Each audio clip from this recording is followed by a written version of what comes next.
Всем привет, друзья, для Виктора Массера. Сегодня у нас будет курочка в духовке.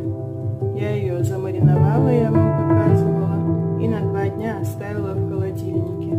А сегодня хорошо помыла, нарезала картошку, пару баклажанчиков и 1 болгарский перец. Можно еще положить помидоры сверху, но я не стала. Лучше потом сделать свежий салат.